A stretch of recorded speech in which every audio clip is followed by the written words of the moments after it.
नमस्कार, India voice देख रहे हैं आप और मैं हूं आपके साथ शिवम दुबे। इंडिया वॉइस के खास कार्यक्रम खबर दिन भर में आप सबका स्वागत है। बुलेटिन की शुरुआत करेंगे। झारखंड के पूर्व मुख्यमंत्री हेमंत सोरेन 5 महीने बाद जेल से रिहा हो गए। झारखंड हाईकोर्ट ने जमीन घोटाले से जुड़े मनी लॉन्ड्रिंग केस में हेमंत सोरेन को जमानत दी। इसके बाद हाईकोर्ट का ऑर्डर फैक्स के जरिए रांची सिविल कोर्ट पहुंचा, जहां बेल ऑर्डर भरने और फिर रिलीज ऑर्डर जेल भेजने के बाद उन्हें रिहाई दे दी गई। कोर्ट से जमानत मिलने के बाद हेमंत सोरेन के छोटे भाई और राज्य के पथ निर्माण मंत्री बसंत सोरेन बेल बॉन्ड भरने के लिए दस्तावेजों के साथ सिविल कोर्ट पहुंचे। कोर्ट के आदेश के अनुसार 50-50 हजार रुपए के 2 मुचलके भरे गए।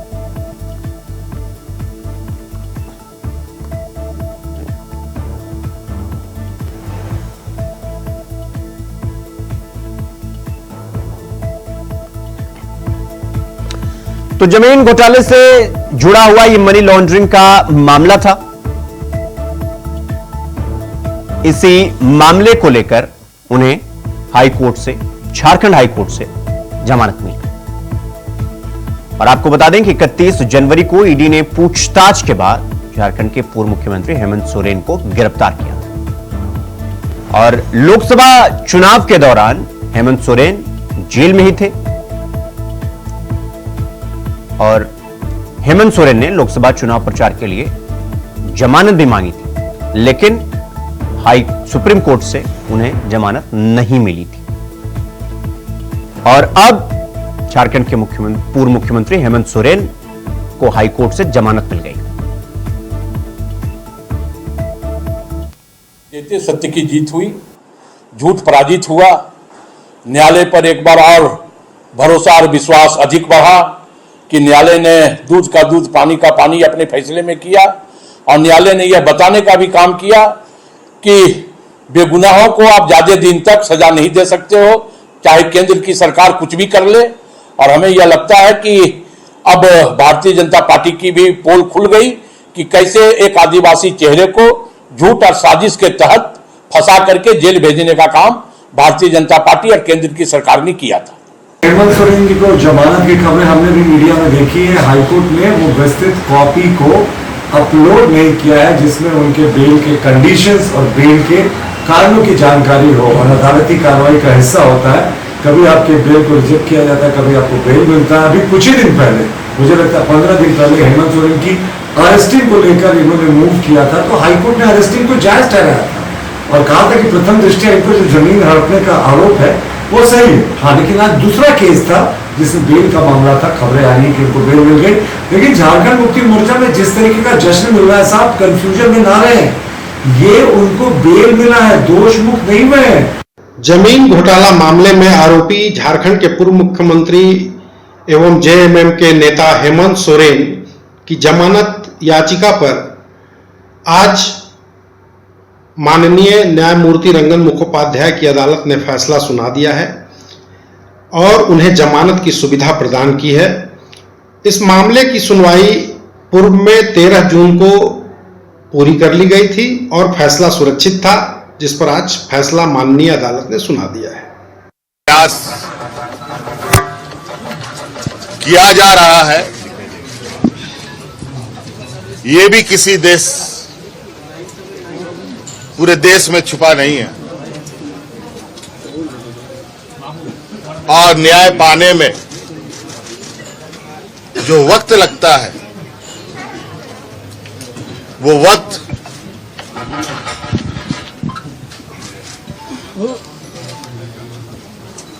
जो सामान्य वक्तों से महत्वपूर्ण वक्त होते हैं, उन वक्तों को बड़े सुनियोजित तरीके से वर्तमान वक्त में लोगों के लिए मुसीबत खड़ी कर रही है।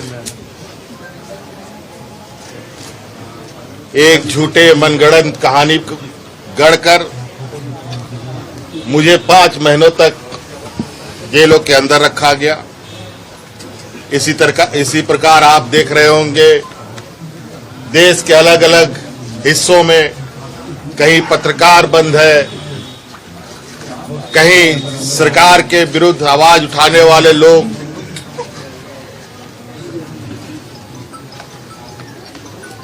और उनकी आवाज को कुचलने का काम किया जा रहा है। दिल्ली में मुख्यमंत्री जेल में बंद हैं, कई एक मंत्री रहते हुए लोगों को जेल में डाल दिया जा रहा है और न्याय की प्रक्रिया इतनी लंबी हो रही है कि दिन महीने नहीं वर्षों लग रहे हैं। और कहीं ना कहीं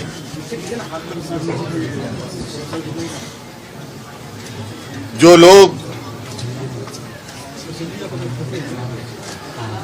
पूरी शिद्दत के साथ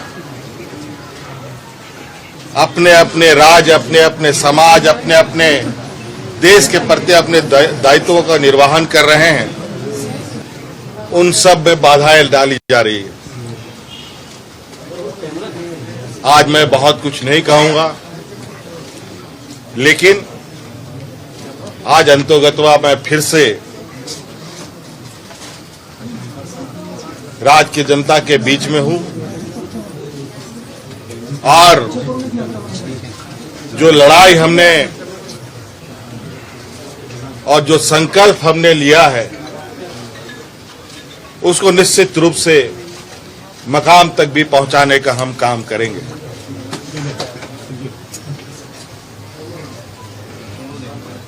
आज मुझे लगता है ये एक संदेश है, राज्य के लिए नहीं पूरे देश के लिए, कि किस तरीके से हमारे विरुद्ध षड्यंत्र रचा गया है। अभी कानून के जो आदेश हैं वो आपके सामने आपको देखने को मिलेगा और किन बातों को उसमें उद्धृत किया गया है वो भी आपको देखने को मिलेगा। मैं अपनी जबान से कहना नहीं चाहता,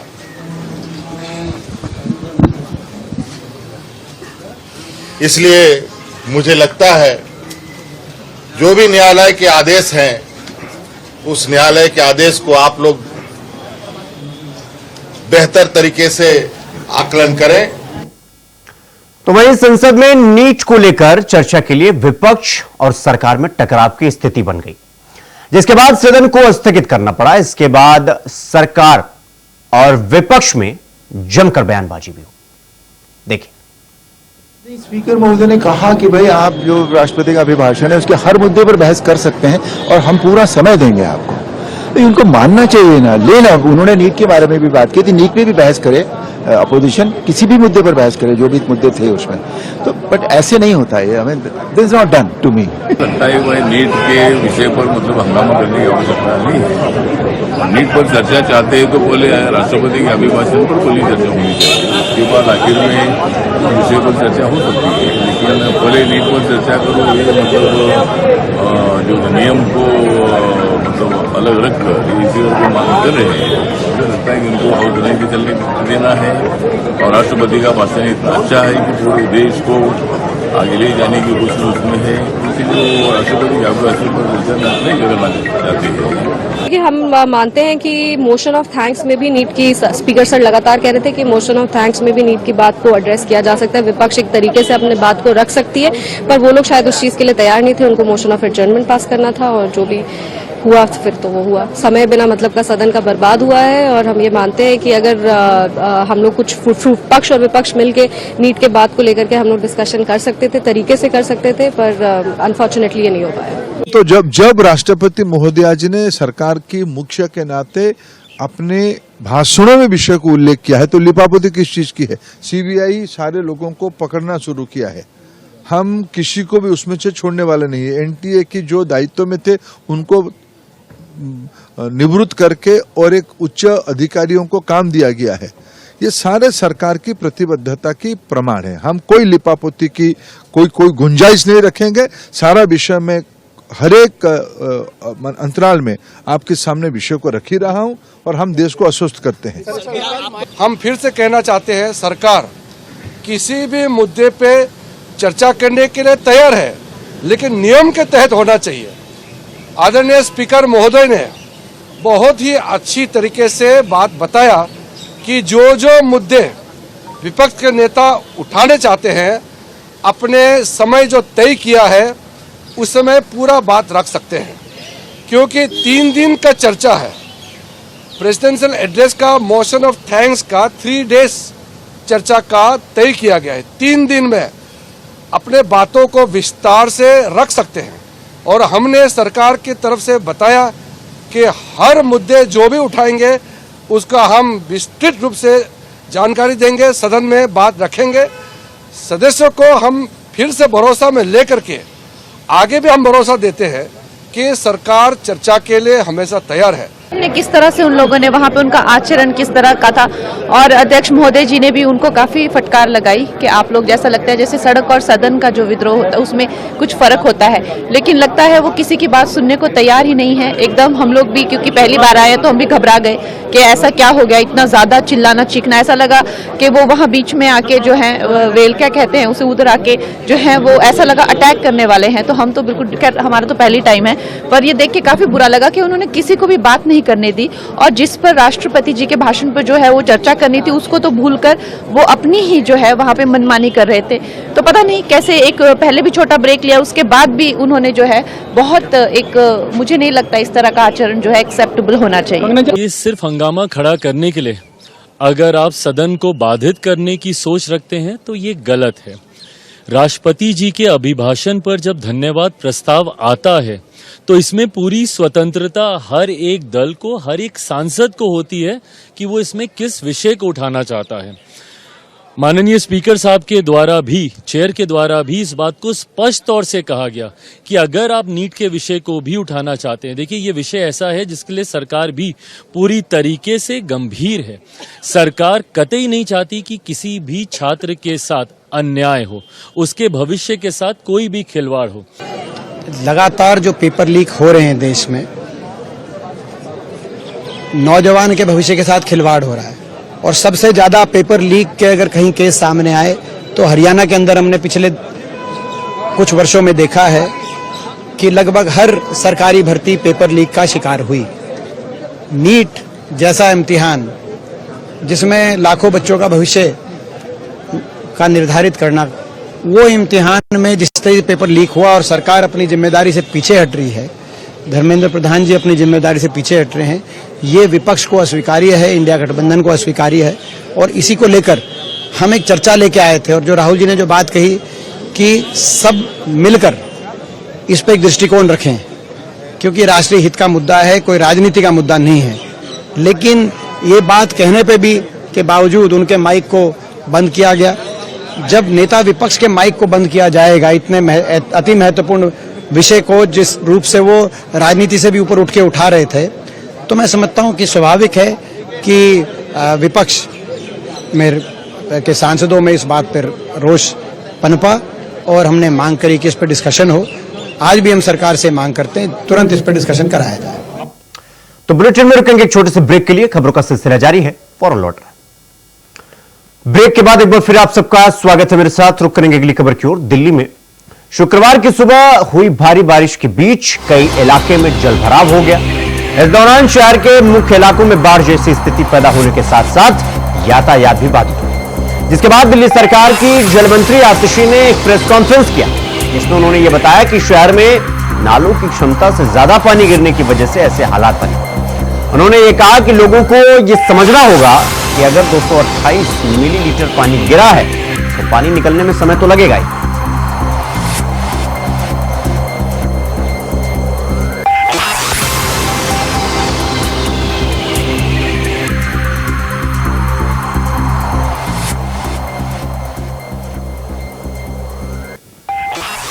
तो ये 6 तस्वीरें हम आपको दिखा रहे हैं दिल्ली की अलग अलग जगहों की। कनॉट प्लेस, कर्तव्य पथ, मूलचंद, लोधी गार्डन, शांति पथ और लोधी स्टेट। ये 6 अलग अलग तस्वीरें दिल्ली के 6 अलग अलग जगहों की, जहां पर भारी बारिश के चलते सड़कों पर नदी जैसा माहौल हो गया, सड़कें नदी में तब्दील। कनॉट प्लेस, कर्तव्य पथ, मूलचंद, लोधी गार्डन, शांति पथ और लोधी स्टेट।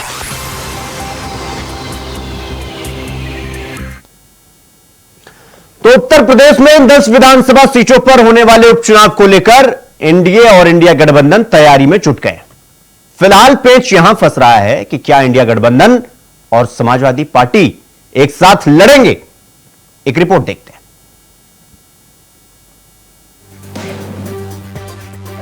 लोकसभा चुनाव के परिणाम के बाद से उत्तर प्रदेश की राजनीति में गजब बदलाव देखने को मिल रहा है। 80 में 80 का नारा देकर चुनाव में उतरी बीजेपी को समाजवादी पार्टी ने ऐसा शौक दिया कि लखनऊ से दिल्ली तक चिंतन मनन और समन का सिलसिला शुरू हो गया। चुनावी विश्लेषकों का कहना है कि 10 विधानसभा सीटों के उपचुनाव एनडीए और इंडिया गठबंधन दोनों के लिए ही परीक्षा की घड़ी है। इंडिया अलायंस की बात करें तो अगर कांग्रेस सपा मिलकर चुनाव लड़ते हैं तो देखना होगा कि क्या सपा 2 सीटें कांग्रेस को देने को तैयार है। अगर ऐसा है तो 2027 में इंडिया गठबंधन मजबूती से चलेगा। वहीं चुनावी विश्लेषकों का ये भी कहना है कि अगर इंडिया गठबंधन कांग्रेस को सीट देने में आनाकानी करती है तो दोनों के बीच मतभेद पैदा होंगे, जो 2027 में साथ मिलकर लड़ने के दावे को कमजोर कर देंगे। पर उपचुनाव होना है, समाजवादी पार्टी 10 की 10 सीट जीतेगी। देखिए, हमारा कोई नया फार्मूला नहीं है।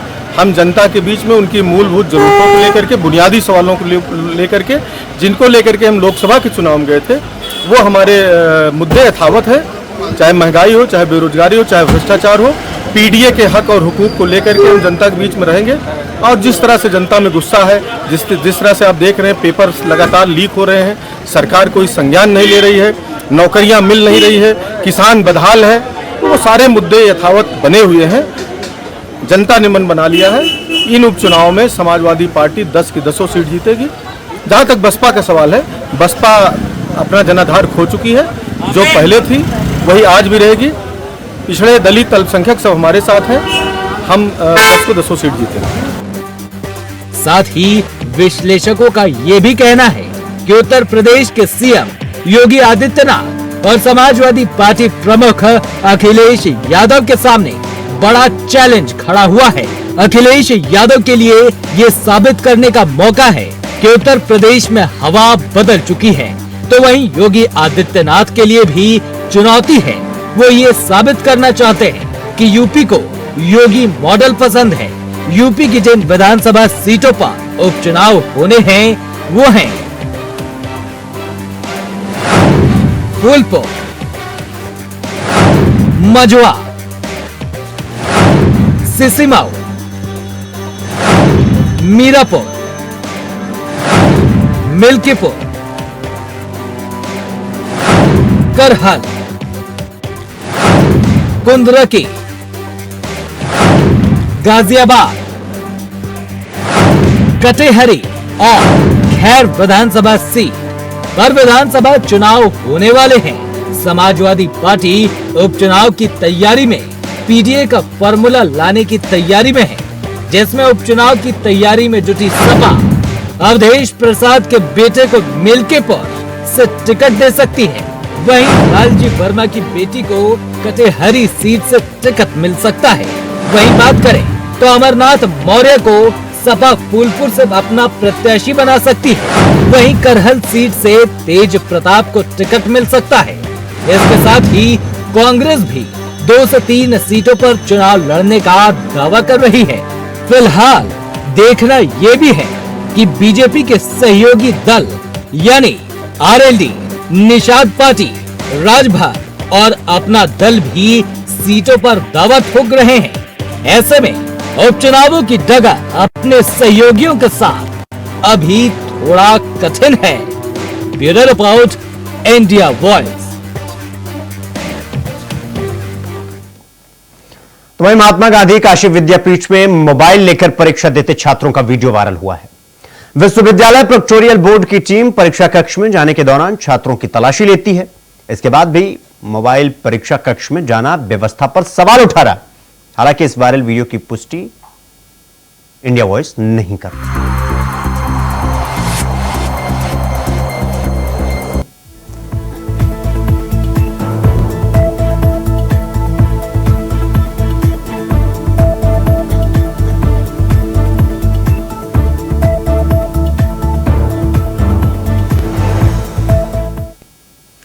वहीं अलीगढ़ के गोंडा में मासूम बच्चों के साथ दुष्कर्म करने की घटना सामने आई है। आपको बता दें कि परिजनों ने पुलिस थाने में इस मामले को लेकर एफआईआर दर्ज करवाई है और पुलिस ने एफआईआर दर्ज कर आरोपी को गिरफ्तार भी कर लिया। पीड़ित बच्ची को मेडिकल चेकअप के लिए भेजा गया। घटना गोंडा थाना इलाके के गांव की बताई जा रही है।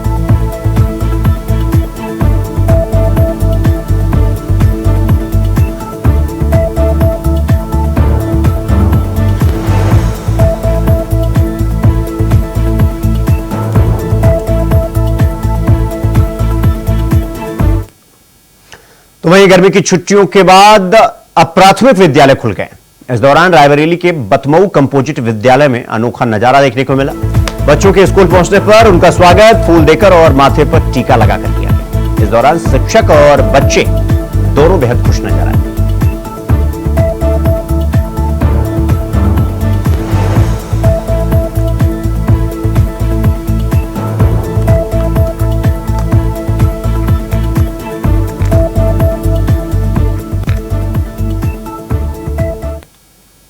तो वहीं मेरठ में शास्त्री नगर के पॉश कॉलोनी में बड़ी घटना घट गई। आपको बता दें कि दिन दिहाड़े कपड़ा कारोबारी के घर पर बदमाशों ने धावा बोल दिया। बदमाश मेहमान बनकर जबरदस्ती घर में घुसे और फिर गन पॉइंट पर बुजुर्ग दंपत्ति को बंधक बनाकर लूट की घटना को अंजाम दिया। लाखों की नकदी और जेवर लेकर बदमाश वहां से रफ्तु चक्कर हो गए। आपको ये बता दें कि सरदना के विधायक अतुल प्रधान के घर के पास ही ये वारदात हुई।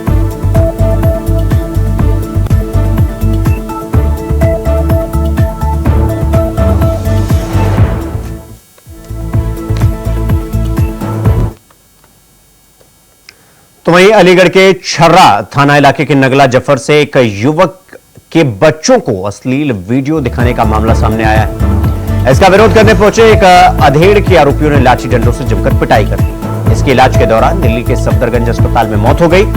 आक्रोशित परिजन शव लेकर थाने पहुंचे और थाने का घेराव कर प्रदर्शन किया। परिजनों ने पुलिस पर निष्पक्ष कार्रवाई न करने के आरोप लगाए।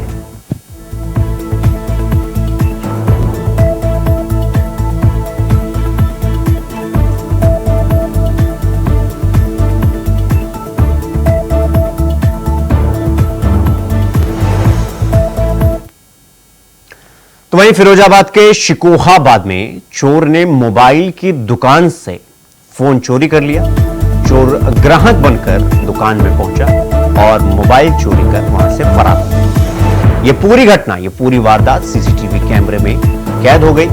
दुकानदार की सूचना पर पुलिस मौके पर पहुंचती है और इस पूरी घटना को लेकर जांच पड़ताल शुरू करती है।